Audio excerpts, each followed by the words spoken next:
One of the behavioral traits that leads to a lot of erosion in wealth is called by the name action bias. Let me give you an example of what action bias is all about. Imagine you're watching a World Cup football match and it goes down to the wire and there's a penalty shootout, right?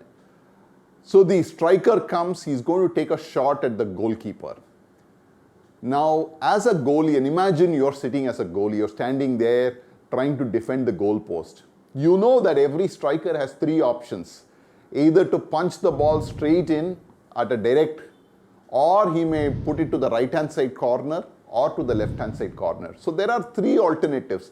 33% of the time it can go to the left, 33% to the right, or 33% it can come straight at you, right? Yet, whenever you look at a penalty corner, you will find that the goalie is always diving either to the right or the left. No goalie just stands there, right? This is where the action bias comes. You know why? Because it's very embarrassing to just stand there, do nothing, while the ball, moves past you into the goal. On the contrary, if you're diving to the left and the ball goes to the right, it's still okay. People think that you tried something and it didn't work out, right? That's the classic example of an action bias.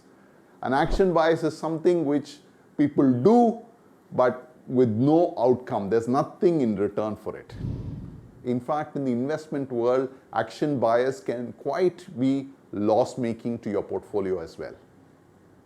People who invest money believe that they must constantly meddle with their portfolio because that's the way they can create wealth for themselves.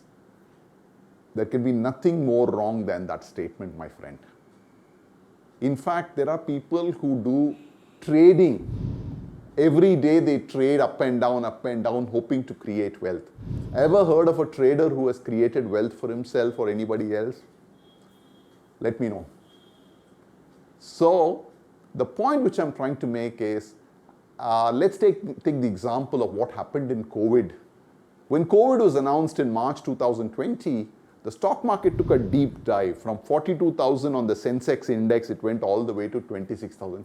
A drop of 40%, my friends. There were lots of people, everybody panicked. Obviously, it's a lot of money that one stands to lose.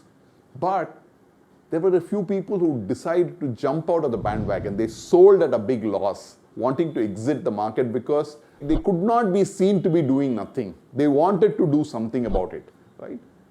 The rest of us watched because we saw the whole globe go through the same. We're trying to make sense of it. And we said, let's wait and watch. And sure enough, in a matter of few weeks, the market started slowly recovering and bounced back. In fact, at the end of 1 year, the markets had bounced back far more than it had fallen earlier. The point which I'm trying to make, my friend, is just because you want to be seen doing something does not mean the result will be profitable to you. Especially in the case, as I mentioned, if you had pulled out the money in COVID, then you kind of lost a hell of a lot of money in the bargain. So action bias has a lot of issues for investors who are investing. When you constantly pull out money and put it back, you have taxation, you have other issues, reinvestment risk, a whole lot of things come in your way. Being patient is tough.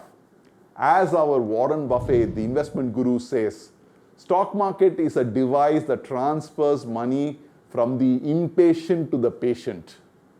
So we need to all remain patient and learn the art of patience. There are three important things that one needs to remember if they want to overcome this action bias. First up, extremely important to be patient.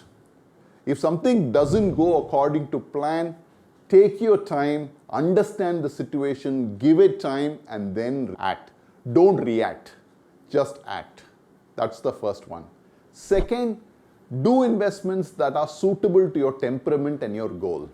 I'll give you a simple example. If you're investing for your retirement 15 years away and the stock market drops by 15%, it doesn't really matter. You have another 10, 12, 15 years for the money to recover, and it will recover. So there is no reason why you should be reacting at that point in time. Just let it be, as long as you've invested in a fundamentally good place. Third, Very, very important not to be moving in and out constantly.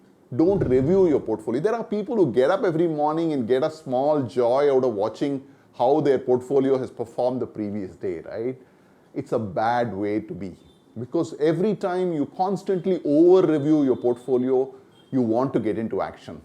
I'd say the best is to look at it once in 6 months. Just look at your portfolio once in 6 months, and if there is a need for you to do some small tweaks, do it. Otherwise, if you have a long-term view, just stay put. If you followed these 3 steps, my friend, being patient, making sure that you don't over-review your portfolio, and third, invest according to your temperament and your goals, I'm sure you can avoid this action bias and thereby protect your portfolio and make sure it grows significantly.